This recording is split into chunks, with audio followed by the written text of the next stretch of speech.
Hello and welcome to Twist List. Today we are looking at 10 wild stories from the anti-marijuana campaign. Recreational marijuana use didn't become an issue in the United States until after the Mexican Revolution in the 1910s, when immigrants arriving in the U.S. brought with them their intoxicant of choice. Marijuana was Mexican slang for a psychoactive variety of the plant Cannabis sativa, of which a non-psychoactive variety known as hemp had been grown in Virginia and other colonies since at least the 17th century. 1. Prejudice against immigrants played a part in getting marijuana banned in several border states, and such feelings remained in place when the Federal Bureau of Narcotics turned anti-marijuana sentiment into a national movement in the 1930s. Using the yellow press to spread scare stories, the Bureau helped generate support for the Marijuana Tax Act of 1937, which effectively criminalized the drug. At number 10 we have, Reefer makes darkies think they're as good as white men. One man who stood to gain from conflating drug use with race was Harry J. Anslinger, who had previously worked for the Bureau of Prohibition. When Prohibition came to an end, Anslinger gave up chasing rum runners to pursue drug dealers as the head of the newly created Federal Bureau of Narcotics. If Anslinger wanted his new agency to make an impression, then it was in his interest to exaggerate the threat posed by marijuana. Rejecting the botanical term cannabis sativa in favor of the foreign-sounding colloquial term, which was frequently misspelled marijuana, Anslinger targeted his message toward white conservatives. 2. There are 100,000 total marijuana smokers in the U.S., he is quoted as saying, and most are Negroes, Hispanics, Filipinos and entertainers. Their satanic music, jazz and swing result from marijuana use. This marijuana causes white women to seek sexual relations with Negroes, entertainers and any others. Anslinger's remarks would cause uproar today, but in the 1930s, the few politicians who spoke out against him couldn't end his influence in Washington. The 9th spot on the list is occupied by marijuana, assassin of youth. During Harry Anslinger's first decade as head of the Bureau of Narcotics, several independently made pictures with a marijuana theme were released. Funded and directed by exploitation filmmaker Dwayne Esper, Narcotic, 1933, and Marijuana, 1936, can be dismissed as trash that sought to put rubes in seats by tackling a forbidden subject, but Reefer Madness, 1936, was funded by a church group and is clearly anti-drug propaganda. Less well-known but equally propagandist is Assassin of Youth, 1937, named after a magazine article written by Anslinger in the same year. Originally published in The American, the article opens with a young woman jumping to her death from her 5th-floor apartment. Everyone called it suicide, but actually it was murder. The killer was a narcotic known to America as marijuana and to history as hashish. 3. Anslinger then goes on to list several similar cases, most of them taken from the Gore File, a compilation of crimes linked, often tenuously, to marijuana use.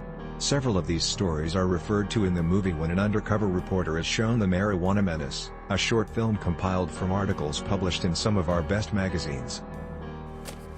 Number 8 on our list is Lives of Sin, Horror, Corruption and Murder. Lila Leeds was a 20-year-old actress with a handful of, mostly uncredited, roles under her belt on September 1, 1948, when she was arrested along with Robert Mitchum. Sentenced to 60 days for marijuana possession, she discovered on leaving jail that nobody wanted to hire her except Kroger Babb, a shady producer who wanted to exploit her newfound notoriety. Cast as Ann Lester in the 1949 film She Shoulda Said No, aka Wildweed and other titles, Leeds plays a young orphan who enters a downward spiral after trying marijuana at a tea party, the shame of which forces her brother to commit suicide. Arrested and given a tour of the mental hospitals where marijuana addicts end up, and serves 50 days and ends the film clean and ready to cooperate with the police to bring down more dealers. Publicity for the semi-documentary claimed that the film showed how the use of the weed leads to use of heroin, cocaine, opium, and actually leads to lives of sin, corruption, horror and murder. Just as realistic sounding was the claim that Leeds would become one of the leading feminine stars in the motion picture industry. 4. In fact, She Shoulda Said No was her last credited screen appearance. At number 7 we have Think of the Children.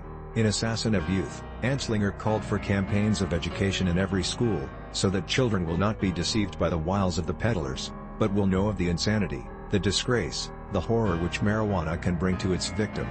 He was about to get his wish. Published in 1938, Plain Facts for Young Women on Marijuana, Narcotics, Liquor and Tobacco opens with 2 young women pleading guilty to their crimes. These marijuana cigarettes I smoke made it seem right to steal autos and commit hold-ups, and then delivers a stern anti-drug lecture. If the intended audience wasn't alarmed by chapters titled Maybell the Doper, Marijuana the Assassin, and Are Smoking Women Attractive? Then illustrations caption narcotics bind their victims as with chains and marijuana peddlers are a menace to high school students drive the point home. 5. The following year saw the publication of Facts First on Narcotics, which begins with a note on pronunciation. Marijuana is pronounced like this, marijuana, before cautioning students that it is only a few short steps from a marijuana smoke to the insane asylum. At the back of the book is a things to do list that includes such suggestions as write a booklet in which you tell why peddlers of drugs, including marijuana, like to have children form the drug habit. Number 6 on the list is Hallucinations. Claiming to have spent years investigating and lecturing on marijuana, sick, and other narcotic drugs, Earl Albert Rowell and his son Robert penned On the Trail of Marijuana, The Weed of Madness, a short anti-drug book that makes several spurious claims. One of the most amusing is this colorful description of a marijuana addict's hallucination. Streetlights become orangutans, sick, with eyes of fire. Huge slimy snakes crawl through small cracks in the sidewalk, and prehistoric monsters, intent on his destruction, emerge from keyholes, and pursue him down the street. He feels squirrels walking over his back, while he is being pelted by some unseen enemy with lightning bolts. The Rowells also claimed to have spoken with Dr. James Munch, a world-renowned scientist who had smoked marijuana and recorded his reaction. After I had been smoking a while, I found myself sitting in an ink bottle, Dr. Munch wrote. I was in that ink bottle for 200 years. Then I flew around the world several times. Perhaps not coincidentally, Harry Anslinger hired Dr. Munch as the Narcotics Bureau's expert on marijuana, a position he held until 1962. Testifying before Congress at hearings that preceded the 1937 Marijuana Tax Act, Dr. Munch admitted to experimenting on dogs with marijuana. The reason we use dogs, he said, is because the reaction of dogs to this drug closely resembles the reaction of human beings. 6. The fifth spot on the list is occupied by 3/4 of the crimes of violence in this country today are committed by dope slaves, written by Annie Laurie, aka Winifred Black, for William Randolph Hearst's News Syndicate. The above quote tells you all you need to know about Hearst's attitude toward marijuana. As the owner of vast acreages of timberland, Hearst was determined to prevent hemp from becoming America's premier paper source. He faced an uphill battle because by the 1930s, the technology existed to not only make hemp paper making a reality but also make it cheaper and more sustainable than tree pulp paper making. The solution? Launch a campaign against cannabis sativa. It was Hearst who first published Anslinger's essay Assassin of Youth, although his San Francisco Examiner was attacking marijuana as early as 1923, claiming that the drug makes a murderer who kills for the love of killing out of the mildest-mannered man. Another factor in his war against the Mexican drug was the Revolution, which resulted in the loss of some 800,000 acres of Hearst timberland. 7. Number 4 on the list is The 8 Stages of Addiction. According to On the Trail of Marijuana, The Weed of Madness, there are 8 stages through which a marijuana addict passes. First is the euphoria, followed by intellectual excitation and illusion regarding space and time. Intense auditory sensibility is then followed by fixation of ideas and overbalancing emotional disturbances. The penultimate stage is the manifestation of such emotional disturbances, where the addict acts upon their impulses and commits violent irresponsible acts before finally succumbing to terrifying hallucinations. 8. Authors Robert and Earl Albert Rowell attribute these findings to one Dr. Moreau, a French scientist of the early 19th century who spent many years experimenting with and studying hashish. However, the only 19th century scientist Google found was the antagonist of H.G. Wells's The Island of Dr. Moreau, published in 1896. Perhaps the authors were mistaken? At the third place we have, marijuana is a means to white slavery. This is another spurious claim made by the Rowells in their book, although to their credit, this time they don't go as far as inventing sources. In fact, they don't give any verifiable details of any kind. While lecturing in the smaller towns around a large Midwestern city, they heard repeated rumors of girls having mysteriously disappeared. It was feared they were in the metropolis, the victims of white slavers. The Rowells must have ventured down to the metropolis and followed the case carefully because they then encountered frantic parents who told the sheriff strange stories of rumors connected with marijuana. One Saturday night, accompanied by a squad of deputies, the sheriff raided the disreputable houses of the city, and found some of the missing girls working there. Almost without exception, their stories revealed marijuana as the bait and cause of their downfall. 9. At the second spot is, jazz musician equals marijuana addict. It had been known for some time that the musician who desired to get the hottest effects from his playing often turned to marijuana for aid, writes Harry Anslinger in Assassin of Youth. While under the influence of marijuana, he does not realize that he is tapping the keys with a furious speed impossible for one in a normal state of mind. To Anslinger's ears, jazz music was all the proof he needed that those who played it were marijuana addicts, and likely insane. Instructing his agents to follow the likes of Thelonious Monk, Charlie Parker, and Louis Armstrong, he sent the following memo: "We will have a great national roundup arrest of all such persons on a single day.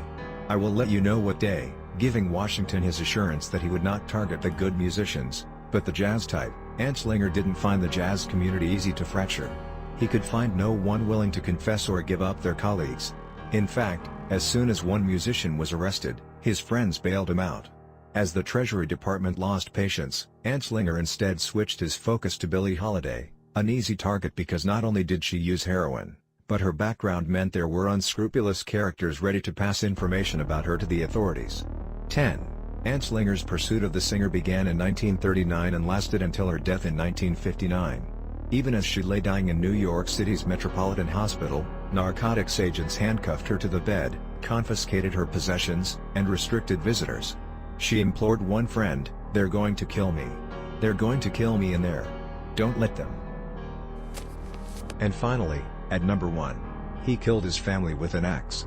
One of the most notorious marijuana stories, repeated in the films Reefer Madness and Assassin of Youth, concerns a youthful addict who killed his family with an axe. On October 17, 1933, 19-year-old Victor Licata murdered his parents, sister, and 2 brothers while they slept. According to Harry Anslinger, the investigating officers found Licata wandering in a daze, unable to remember committing the crime, but when questioned, he admitted to smoking something youthful friends called muggies.